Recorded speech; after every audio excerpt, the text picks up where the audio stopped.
Have you ever thought about what it would sound like if you could capture every human emotion, every spiritual feeling, and put it all into music?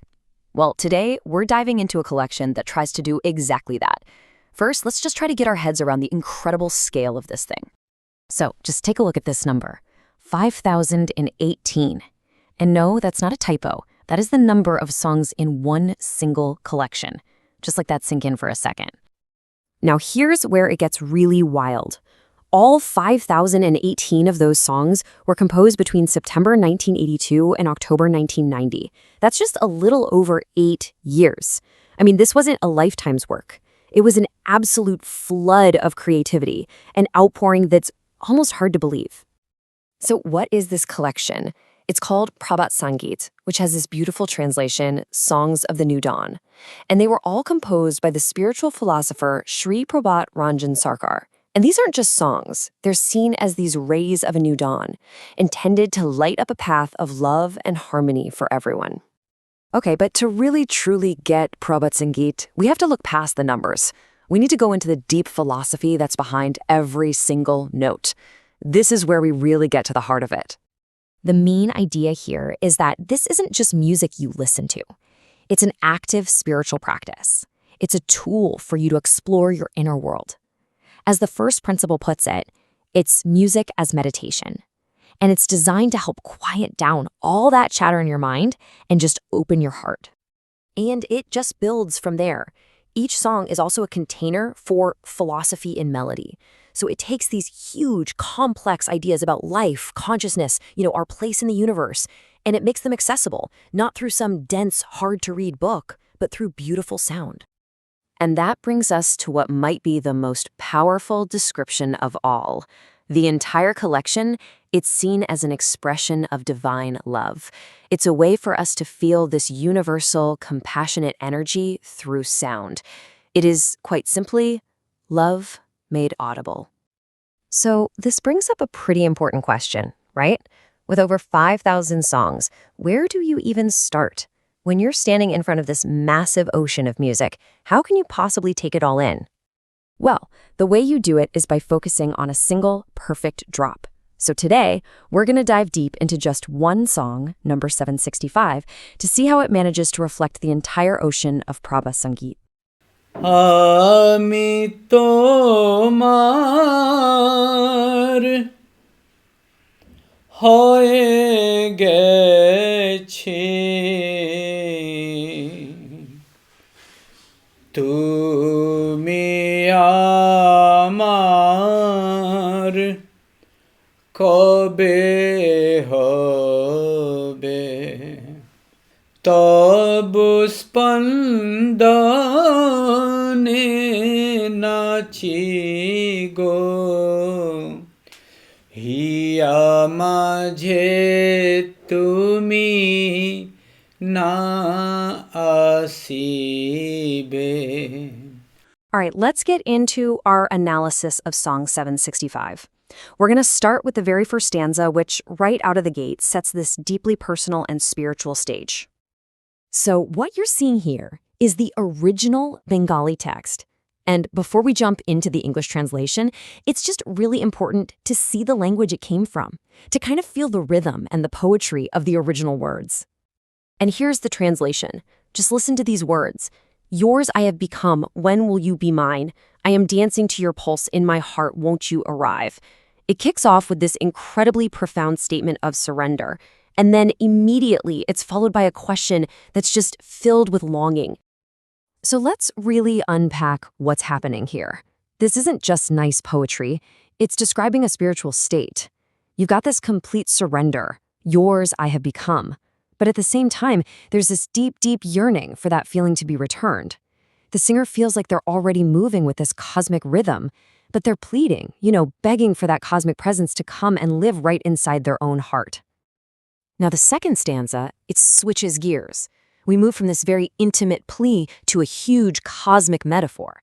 It's like we're being presented with this beautiful riddle about how reality really works. And again, let's start with the original Bengali. Nabhoniile tara jvale se আকাশে থাকে মিশে তারারও মাঝে আকাশও আছে তারারও মাঝে আকাশও আছে এক কথা হায় কে বুঝিবে এক কথা হায় কে বুঝিবে Just listen to the flow of the words, which are about to paint this really profound cosmic picture for us. Okay, so the translation gives us this stunning image, right? We're told that stars are fused with the sky, easy enough to picture, but then it completely flips it on its head. The sky is also among the stars. It's this cosmic puzzle that ends with this almost sad line. Alas, who will discern this truth? And this is just a brilliant way to illustrate a really core philosophical idea. Think of it like this. The star is the individual, the finite you, existing within the infinite sky of consciousness. But the hidden truth, the part we almost always miss, is that the infinite sky also exists within the individual star.